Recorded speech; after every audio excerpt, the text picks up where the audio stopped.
साकेत से, मैं अपने धाम से इस धरा धाम पर आता।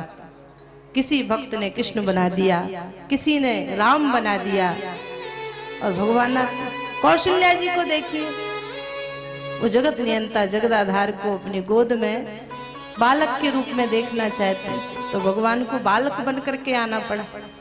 यद्यपि जब कौशल्या जी के भवन में भगवान चतुर्भुज रूप धारण करके प्रकट हुए हैं, तो कौशल्या जी से कहा कि देखो आपने जिनको मांगा था वो आ गया हूं, अब तो आप प्रसन्न है ना। अब कौशल्या जी ऊपर देखती, नीचे देखती, फिर नीचे से ऊपर देखती और कहती हैं कि सरकार हमने तो पुत्र मांगा था, आप तो पुरुष बन करके आए हैं, और पुरुष बनने से थोड़ी ना काम चलेगा, क्योंकि जब कोई सुनेगा कि कौशल्या जी ने एक पुत्र को नहीं पुरुष को जन्म दिया है तो ये तो अटपटा हो जाएगा। तो भगवान कहते फिर क्या करना, बोले छोटे बनिए। भगवान बोलते छोटे कैसे बने, छोटे तो कभी बने ही नहीं, हमेशा बड़े रहे। भक्तों को भी बड़ा बनाया, अपने से बड़ा बनाया, तो बड़े कैसे बन जाए, छोटे कैसे बन जाए बड़े से, क्योंकि बड़े से बड़ा तो बन सकता है, लेकिन बड़े से छोटा होना थोड़ा सा हो सकता। लेकिन भक्तों के प्रेम में बंद करके महाराज भगवान छोटे बन जाते। कितने छोटे बने, बोले कीजिए शिशु लीला, शिशु बनिए, तो भगवान शिशु बन जाते हैं, शिशु बन जाते हैं भगवान। और कौशल्या जी शिशु बनने पर ही नहीं रुकती, वो कहती है कि रोइए, क्योंकि जब बालक जन्मता है, जन्म लेता है तो रोता है, और रोने से पता चलता है। तो भगवान रोए भी, सारे संसार को हंसाने वाले भगवान रोते हैं, और ऐसे रोते हैं महाराज, सुन बचन सुजाना रोदन ठाना, ठान ही देते, चुप होने का नाम ही नहीं लेते। फिर कौशल्या जी को कहना पड़ता सरकार थोड़ा धीरे रोइए, धीरे रोइए, आराम से रोइए, इतनी जल्दबाजी मत करिए। भगवान कहते कभी रोए नहीं है ना। अवतार तो भगवान के बहुत हुए हैं, लेकिन ये रामा अवतार रोने का काम जहां हो वो पहले ही पड़ा है उनका। जो उनके भक्त कहते हैं वो भगवान करते हैं, क्योंकि प्रेम के वशीभूत है, प्रेम के बंधन में ऐसे बंधे हुए हैं कि महाराज जो भी भक्त उनके कह दें वो भगवान को करना पड़ता है।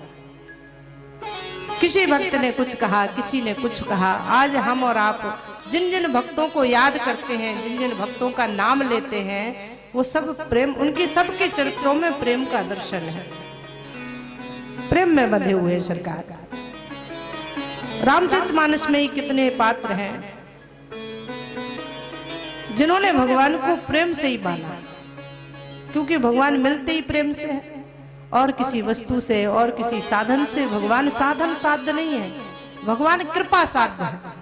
साधन साध्य होते तो साधना से ऋषि मुनि पा लेते, लेकिन भगवान तो कृपा साध्य है। प्रेम उत्पन्न करते रहिए, भगवान को जपते रहिए, कथा सुनते रहिए, और जब हृदय में प्रेम हो जाएगा तो सरकार अपने आप ही आपको दर्शन दे देंगे। और फिर ऐसे नहीं, फिर तो आपके पीछे पीछे जिम बालक राखई महतारी। जैसे कोई बालक की रक्षा, बालक छोटा रहता है, शिशु रहता है, तो बालक को नहीं पता होता है कि ये अग्नि है, इससे जल जाएंगे, ये पानी है, इसमें गिर जाएंगे, डूब जाएंगे, लेकिन माँ को पता रहता है। और माँ ऐसे ध्यान रखती है अपने बालक का, ऐसे ध्यान रखती है कि कहीं जल नहीं जाए, कहीं गिर नहीं जाए, कोई चोट ना लग जाए। ऐसी भगवान कहते जिम बालक राखे महतारी। मैं भी अपने भक्तों के पीछे पीछे रहता हूँ कि कहीं मेरे भक्त को कोई चोट ना लग जाए, कहीं गिर ना जाऊं। ऐसे भगवान के भक्त हैं। भक्तों का चरित्र अनेक अनेक भरा पड़ा है, लेकिन वही होता ना, समय के अभाव में भगवान के भी चरित्र अनंत हैं और उनके भक्तों के भी चरित्र अनंत हैं। हरि अनंत हरि कथा अनंता, कहे सुनई बहुविध सब संता।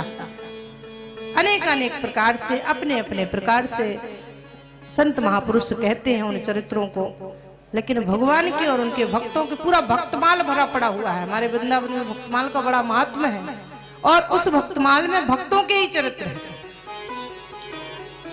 रामचरितमानस में आपको 9 भक्त बताए ही है।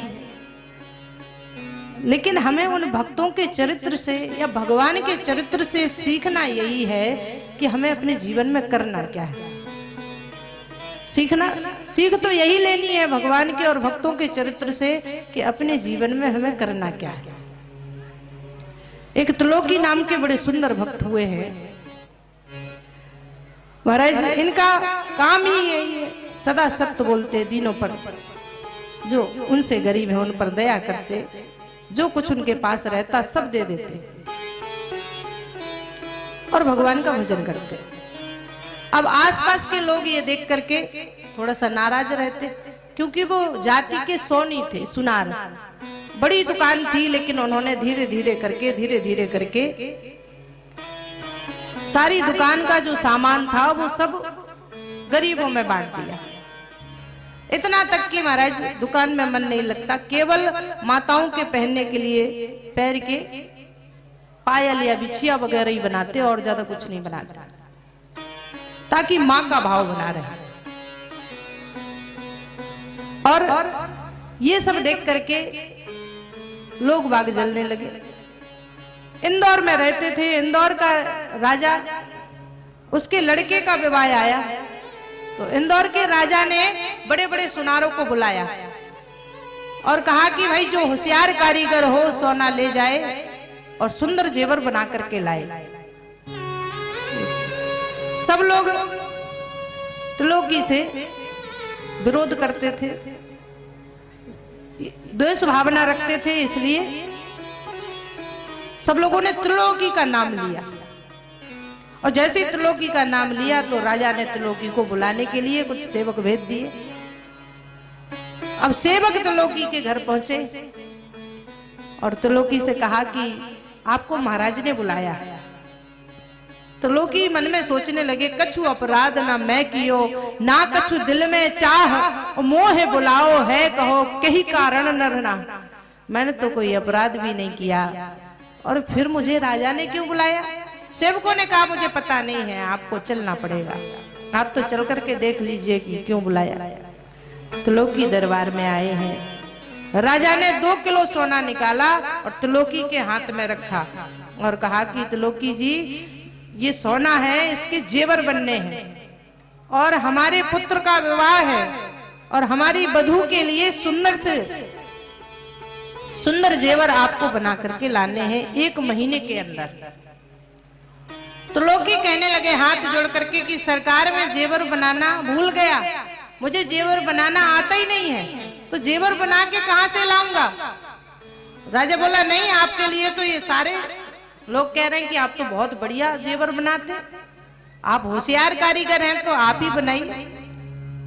तो लोग की बोले महाराज मैंने ये दुकान कब की बंद कर दी, जेवर बनाना कब का बंद कर दिया, अब तो मैं केवल भगवान का भजन करता हूँ, उनके चरणों का ध्यान करता हूँ और कुछ नहीं।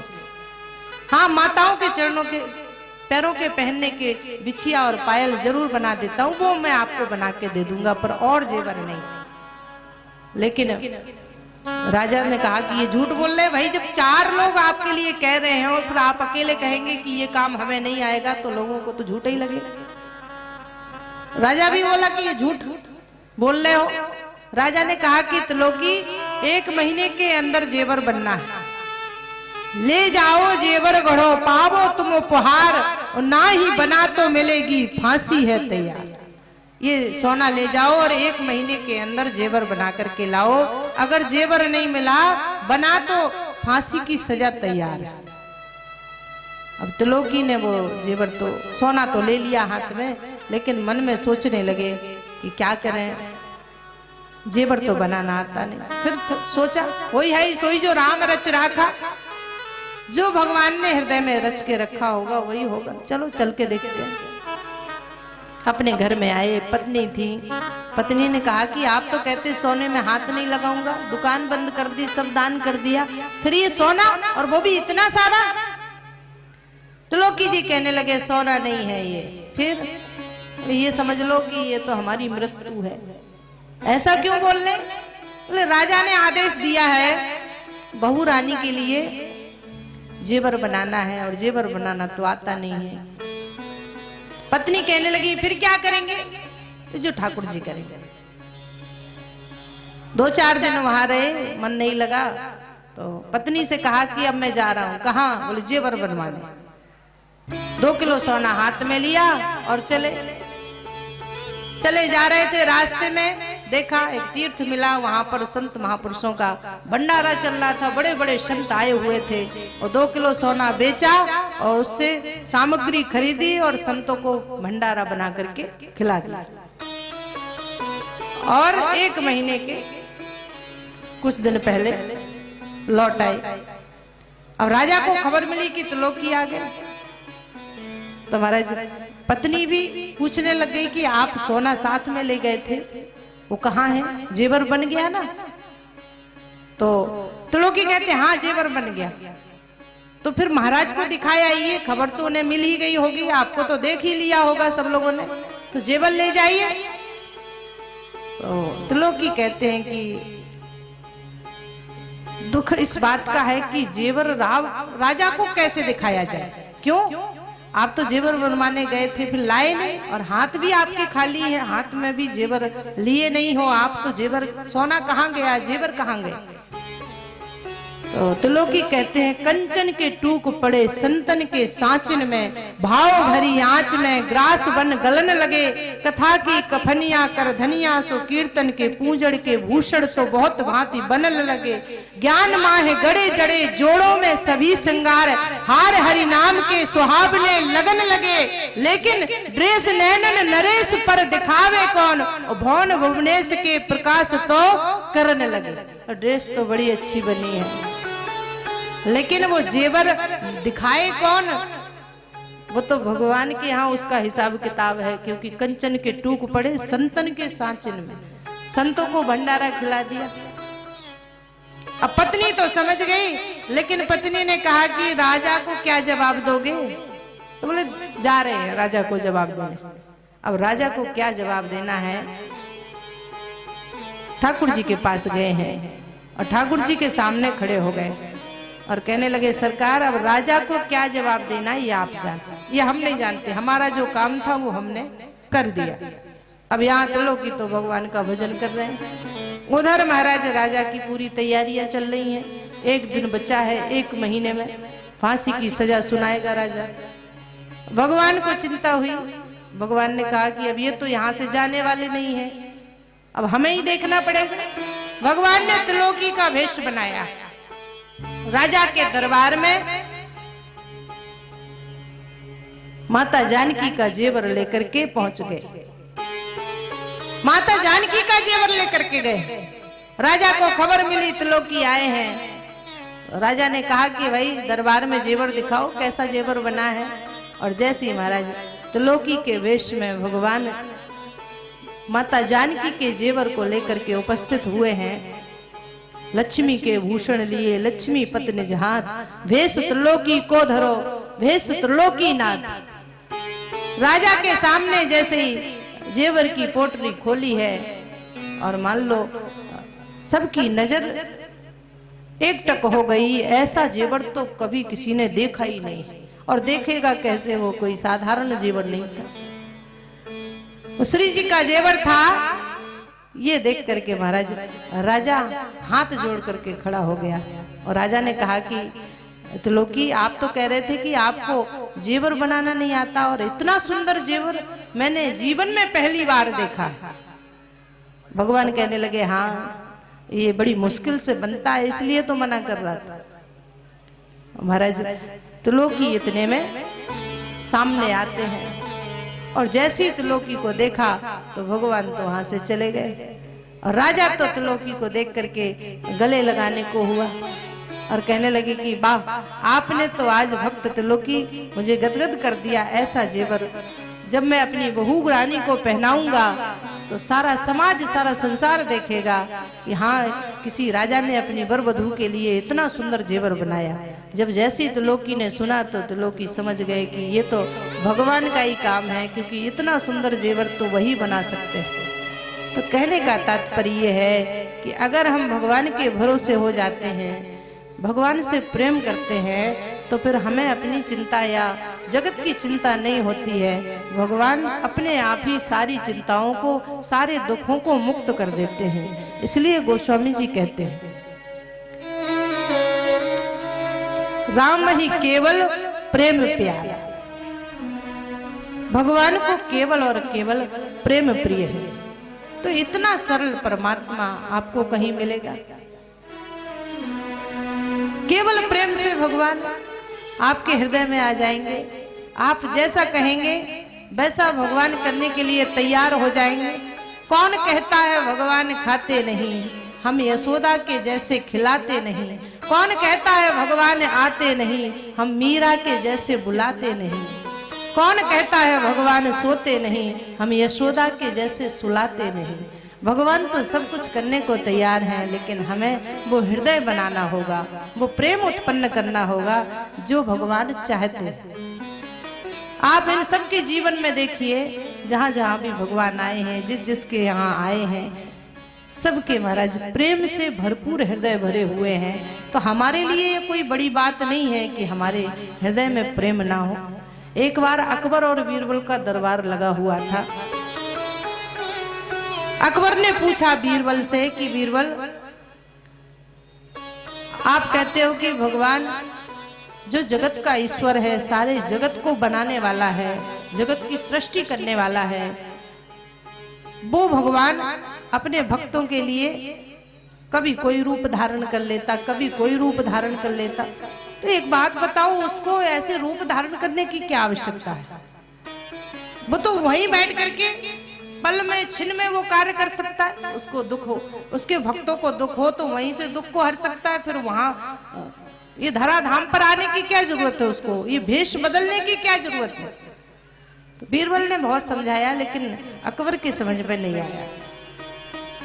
एक दिन बीरबल ने कहा, महाराज इस प्रश्न का उत्तर मैं आपको दूंगा जब समय आएगा तब। एक दिन बीरबल ने महाराज अकबर से कहा कि चलो महाराज हम लोग नौका विहार के लिए चलते हैं। अकबर तैयार हो गए। बीरबल ने कहा कि महाराज हम दोनों ही जाएंगे और सेवकगण साथ में नहीं जाएंगे। अकबर ने कहा ठीक है चलो। नौका विहार के लिए आए।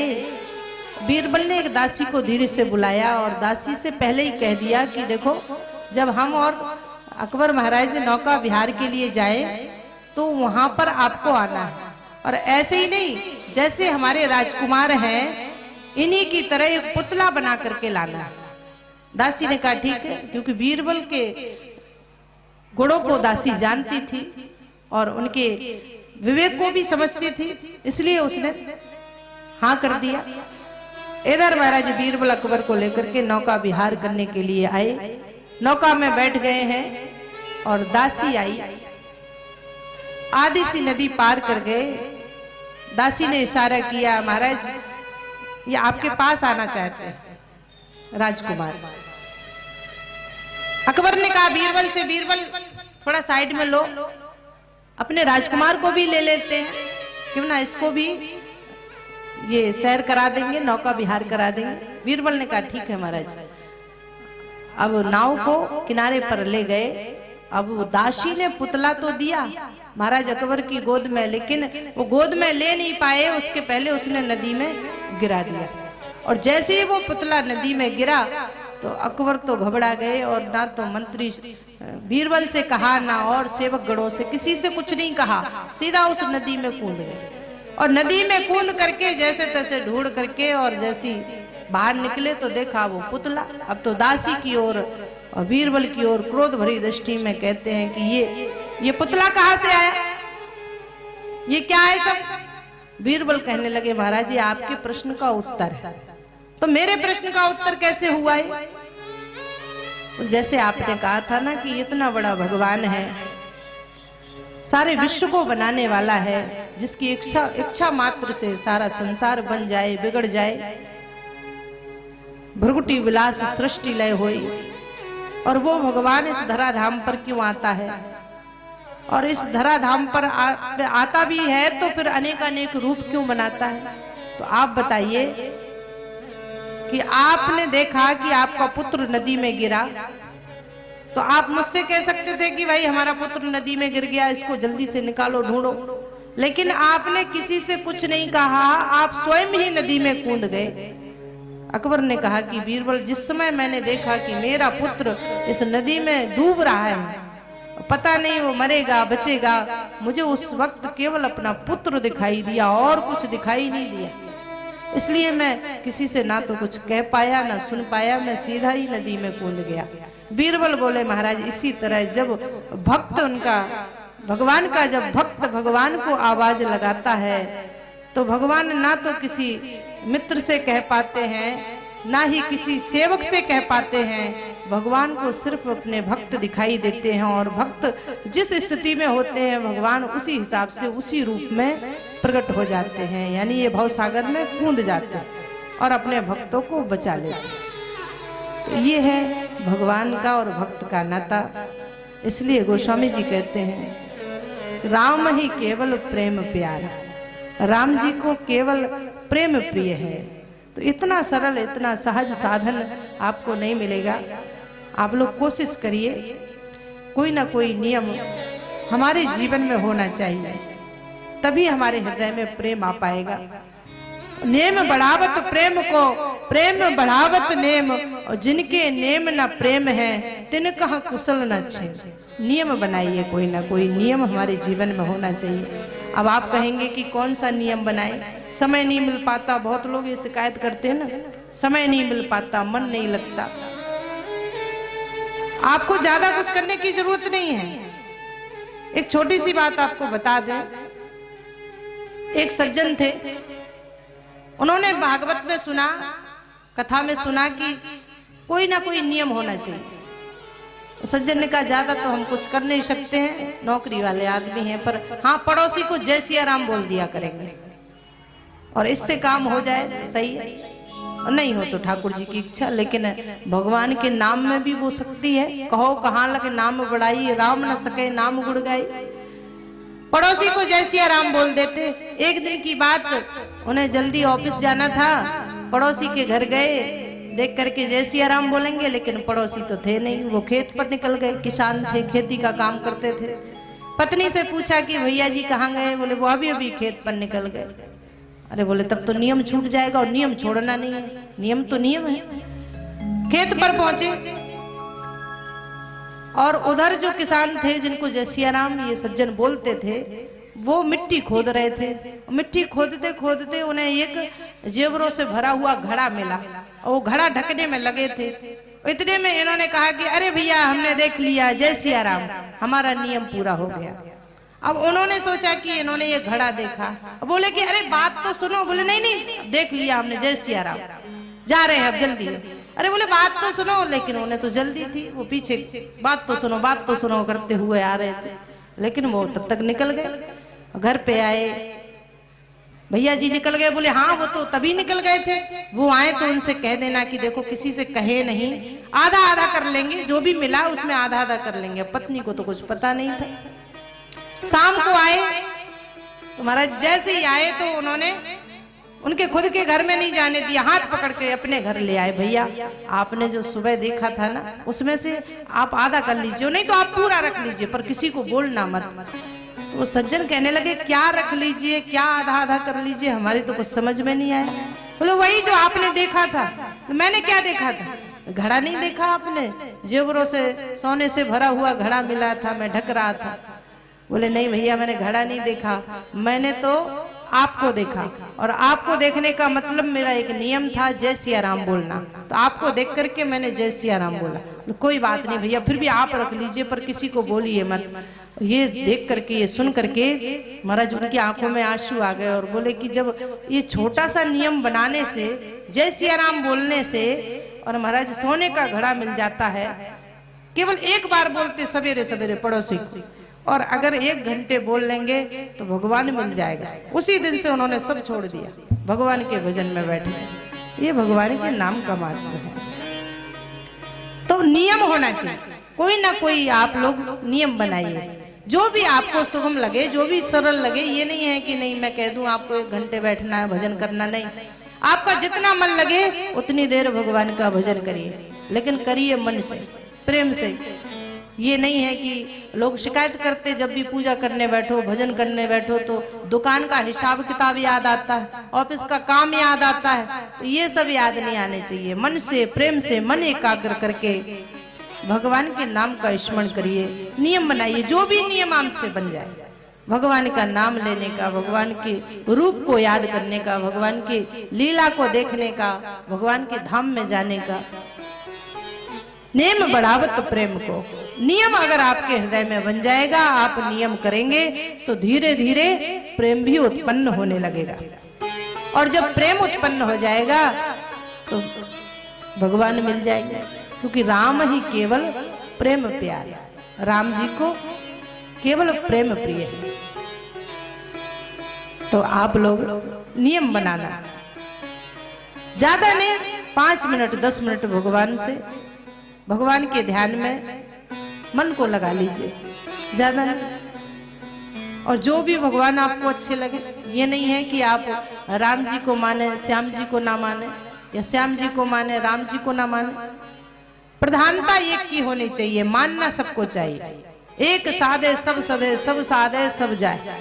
एक को मानिए, चाहे राम जी हो चाहे कृष्ण जी हो, एक को मानिए और भावना सबको, सबके प्रति रखिए, चाहे वो राम जी हो चाहे कृष्ण जी हो, चाहे माँ काली हो चाहे माँ दुर्गा हो, चाहे भगवान शंकर हो, एक साधे सब सदे। और यही अनन्यता होती है।